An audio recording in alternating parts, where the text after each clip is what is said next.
Shalom, shalom, bien-aimés frères et sœurs, que le Seigneur vous bénisse. Comment prier? C'est le thème de notre enseignement, de notre méditation de ce jour.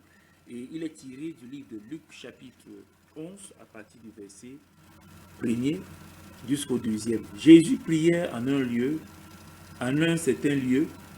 Lorsqu'il eut achevé, un de ses disciples lui dit, « Seigneur, enseigne-nous à prier, comme Jean l'a enseigné à ses disciples. » Il leur dit, « Quand vous priez, dites, Père, que ton nom soit sanctifié, que ton règne vienne. » Alors, pendant 3 ans, les 12 apôtres de Jésus ont cheminé avec lui, mais ils ne connaissaient pas prier. Il en est de même aujourd'hui dans la maison de Dieu. Il y en a plusieurs qui sont à l'église, qui sont dans les assemblées de Dieu, où on prie, mais ils ne connaissent pas prier. Personnellement, ils n'ont pas une relation avec Dieu dans la prière. De même comme ces 12 disciples de Jésus. Alors Jésus, au jardin de Gethsemane, au jardin des Oliviers, la nuit où il fut livré, il a pris 3 de ses disciples parmi les 12 apôtres, Pierre, Jean et Jacques, et leur dit, venez prier avec moi. Ils se sont retirés à l'écart et quand ils ont commencé à prier, les 3 disciples ont commencé le sommeil. Ils ont commencé une nuit de sommeil. Et Jésus leur dit, mais vous n'avez pas pu veiller 1 heure avec moi. Voilà des gens qui ont vécu, qui ont marché avec Jésus pendant 3 ans, mais qui ne connaissaient pas prier. Alors, aujourd'hui, dans la maison de Dieu, il y a des gens il y a des bien-aimés frères et sœurs qui se contentent du mouvement de la foule. Du mouvement de la foule. Quand je parle du mouvement de la foule, ça veut dire quoi? Ça veut dire qu'ils sont réguliers, n'est-ce pas, dans des cultes, dans des programmes d'études bibliques, dans des soirées de prière, ils sont réguliers au culte, ils font des prières d'ensemble et même des prières matinales en famille, ils sont très forts là-dessus. Mais en ce qui concerne la relation quotidienne permanente avec Dieu dans la prière, ils sont complètement nuls. Pourquoi? Parce que simplement, ils ne connaissent pas du tout prier. Alors, ce matin, je vais vous montrer comment prier, je vais vous aider. Comment est-ce que vous pouvez développer une relation personnelle avec Dieu dans la prière individuelle? Je dis la prière individuelle. Alors, vous devez connaître que la première chose que vous devez savoir, c'est que vous deviez établir un programme personnel de prière, un emploi du temps personnel de prière. C'est-à-dire quoi? Avoir des heures précises où vous allez vers Dieu, vous allez vous présenter dans la présence de Dieu, vous partez devant le Seigneur pour pouvoir prier. Un peu comme Jésus, n'est-ce pas? Jésus, chaque matin, très tôt le matin, il allait dans les déserts pour prier et le soir, il se retirait dans ce même désert pour prier. Et le roi David a dit, je dévancerai l'aurore. Ça veut dire quoi? Je dévancerai l'aurore. Dans Psaume 119, le verset 147, il dit, je dévancerai l'aurore et je crierai. Ça veut dire qu'avant le lever du jour, lui, il était debout, n'est-ce pas, pour prier. Alors, cela veut dire que tu dois avoir un emploi du temps, tu dois avoir un programme, tu dois établir un programme personnel de prière. Peut-être le soir, avant ton coucher, peut-être autour de 21h30, pour ceux qui dorment tôt, 22h, je ne sais pas. Et le matin, 4h ou alors 5h, alors tu t'établis cet emploi du temps personnel pour pouvoir te présenter à Dieu, n'est-ce pas, dans la prière, t'approcher du Seigneur dans la prière. Alors, deuxième chose que tu dois savoir, c'est que tu dois établir un canevas de prière. C'est-à-dire, quand tu viens dans la présence de Dieu, en ces heures et lieux précis, n'est-ce pas, tu as un canevas de prière. Ça veut dire, quand on parle de canevas de prière, ça veut dire par où commencer ta prière et par où la terminer. Le début et la fin de la prière, ce que j'appelle le canevas de prière. Alors, je vous propose un canevas de prière. Et ce canevas de prière, n'est-ce pas, a quelques 4 points. Le premier point de ce canevas de prière, c'est la confession des péchés. Quand vous approchez du Seigneur, la première chose à faire, c'est que vous confessez vos péchés, vous demandez pardon à Dieu n'est-ce pas, pour tout ce que vous avez commis comme iniquité, parce qu'en journée, si c'est le soir que vous priez, en journée, vous avez regardé des choses souillées, peut-être votre cœur a médité quelque chose de mauvais, ou alors vous êtes mis en colère avec quelqu'un. Alors quand vous approchez de Dieu, vous devez vous déverser, vous demandez pardon à Dieu, vous purifier, n'est-ce pas? Et la Bible dit, approchez-vous du Seigneur, le cœur purifié, lavé d'une mauvaise conscience. Amen. Donc, et dans 1 Jean, chapitre 1, verset 8 et 9, il a dit, si nous disons que nous n'avons pas péché, nous le faisons menteur. La vérité de Dieu n'est point à nous. Mais si nous confessons nos péchés, il est fidèle et juste pour nous pardonner. Alors ça, c'est le premier point, n'est-ce pas? Le premier point dans le carnaval de paix. Le premier point, vous devez commencer, n'est-ce pas, par confesser vos péchés. Après avoir donc confessé vos péchés, vous allez... il y a cette partie-là qui est la louange et l'adoration, les actions de grâce. C'est un moment où vous rendez grâce à Dieu, vous le remerciez pour tous les bienfaits, pour des choses merveilleuses qu'il fait dans vos vies. Vous lui dites merci pour votre famille, merci pour le pain quotidien, merci pour la protection, merci pour la santé. Et vous entonnez des chants, des cantiques, ou alors des cantiques, si vous avez les recueils des cantiques, vous pouvez commencer par chanter, n'est-ce pas, ces recueils des cantiques, quelques cantiques connus. Je ne sais pas, ça dépend de ce que vous maîtrisez comme cantique. Vous commencez à adorer le Seigneur avec, à le louer. Et il y a même aussi des louanges populaires, les adorations populaires qui sont connues, que vous chantez, que nous chantons chaque jour dans nos églises, dans nos assemblées. Alors vous pouvez commencer au niveau personnel à adorer le Seigneur avec, à le chanter, à le louer et à le magnifier, à lui dire, Seigneur, combien tu es bon, combien tu es merveilleux, à faire une adoration, une admiration de Dieu. Ça, c'est le deuxième point. Alors, quand vous approchez de Dieu. Le troisième point, c'est les requêtes.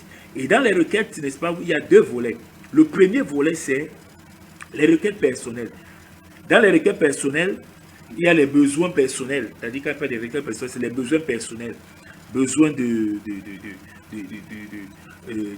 finances, besoin d'une promotion, besoin, n'est-ce pas, de la protection de votre famille, besoin, n'est-ce pas, de percer dans vos projets, besoin que le Seigneur vous assiste dans vos projets. Vous avez peut-être les problèmes dans la famille, vous les présentez à Dieu.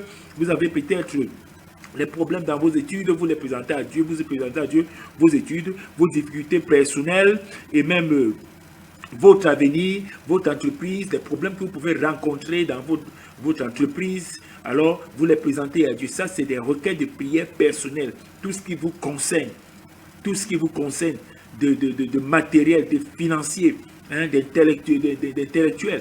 Vous présentez tout cela à Dieu, n'est-ce pas? Votre avenir, votre carrière, vous la présentez à Dieu. Ça, c'est des requêtes de prière personnelles et vous les présentez à Dieu. Ça, c'est le premier volet des requêtes de prière. Alors, le deuxième volet des requêtes de prière, c'est l'intercession. Amen. La Bible dit que dans 1 Timothée, le chapitre 2, à partir du verset 1, il est dit que nous devons prier pour les autorités, prier pour tous les hommes. Amen. Donc, c'est l'intercession. C'est l'intercession. Quand vous vous approchez de Dieu, que vous avez confessé vos péchés, vous l'avez adoré, célébré, et vous avez présenté à Dieu vos requêtes de prière personnelles, maintenant vous intercédez pour les autres. Vous avez intercédé, vous avez prié pour vous, maintenant vous priez pour les autres. Et dans la prière pour les autres, il y a la prière pour le salut de votre famille. La Bible dit, crois et tu seras sauvé, toi et ta famille. Pour que cette parole s'accomplisse, vous devez prier, présenter votre famille à Dieu, présenter vos enfants à Dieu pour qu'ils se convertissent, présenter votre belle famille à Dieu si vous êtes marié, présenter, n'est-ce pas, tout ce qui concerne votre famille, les problèmes même de votre famille au Seigneur. Et toujours dans l'intercession, vous présentez en même temps le pays. Vous priez pour le pays, vous priez pour les autorités, vous priez pour le chef de l'État, pour son gouvernement, pour les chefs militaires, vous priez même pour les situations que traverse votre pays. Ça peut être peut-être la guerre, ça peut être peut-être une crise économique. Alors vous présentez tout cela. Je vous présentez parce que la Bible dit que votre bien-être, le bien-être, n'est-ce pas, de votre bien-être dépend du bien-être, n'est-ce pas, de votre pays. Alors vous intercédez votre pays. Maintenant, toujours dans l'intercession, vous présentez à Dieu tous les hommes.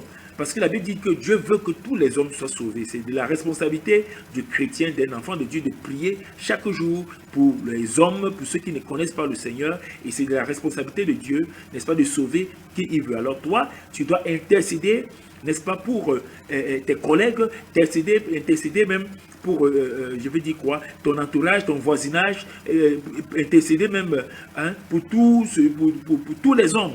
Pour tous les hommes, pour les pays qui sont en guerre, pour les pays qui sont dans la famine, pour les conflits, pour toutes ces personnes, et pour qu'ils puissent rencontrer le Seigneur et qu'ils se convertissent et qu'ils puissent recevoir, n'est-ce pas, cet évangile et qu'ils se convertissent à cet évangile. Nous devons intercéder pour les hommes. Et toujours dans l'art de l'intercession, dans cette étape de ce volet d'intercession, vous devez en même temps aussi prier pour l'Église du Seigneur.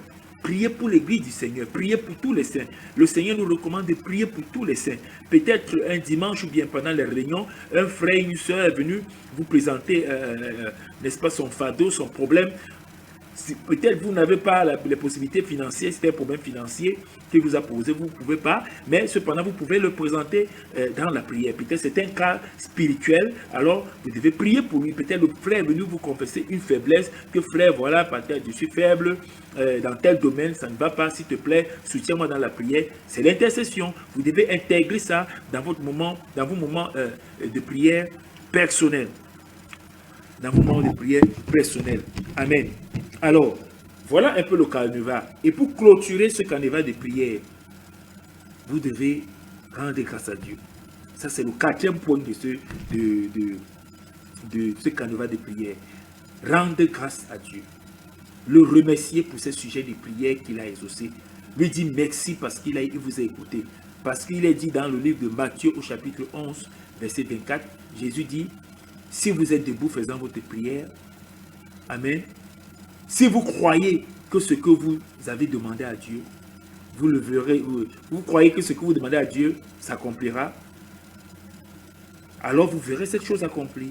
Si en faisant votre prière, vous croyez en ce que vous demandez, vous verrez cette chose s'accomplir. Voilà pourquoi, quand vous avez terminé avec tous ces sujets de prière, vous devez remercier Dieu, l'adorer encore, lui chanter les louanges, les cantiques, le magnifier. Amen. Parce qu'il le fera. Ça, c'est la prière de la foi. C'est une preuve que vous croyez à ce que vous venez de faire. Vous croyez à vos sujets de prière. Vous croyez à ce moment intense de prière que vous avez passé devant le Seigneur. Amen. Amen. Alors, si vous faites cela chaque jour, si vous êtes fidèle à ces moments de prière tous les jours, je vous dis, vos vies ne seront plus jamais les mêmes. Vos vies ne seront plus jamais les mêmes. Rien ne pourra vous surprendre encore sur cette terre. Parce que Dieu se révèle à ceux qui prient. Quand tu es un homme, quand tu es une femme de prière, Dieu te révèle des choses à venir. Il te parle des choses à venir. Il te parle des choses qui concernent des autres. Il te parle de la vie des autres pour que tu puisses également prier. Alors quand tu es un homme et tu es une femme de prière, rien ne te résiste. Rien ne te résiste, même la tentation. Il a dit, veillez et priez afin que vous ne tombiez en tentation. Donc un chrétien qui ne prie pas est un chrétien vulnérable. Bien-aimé, commence à prier. Deviens un homme, deviens une femme de prière. Alléluia. Deviens un homme et deviens une femme de prière. Aie des moments de prière avec Dieu. Un temps. Arrête un calendrier, un emploi du temps pour rencontrer Dieu chaque jour. Que le Seigneur Jésus te bénisse. Je vais prier pour toi. Seigneur, je prie pour le bien-aimé frère qui a écouté cette exhortation. Je prie que tu fasses de lui, que tu fasses d'elle un homme ou bien une femme de prière. Au nom précieux de Jésus-Christ. Amen. Que le Seigneur vous bénisse et à la prochaine.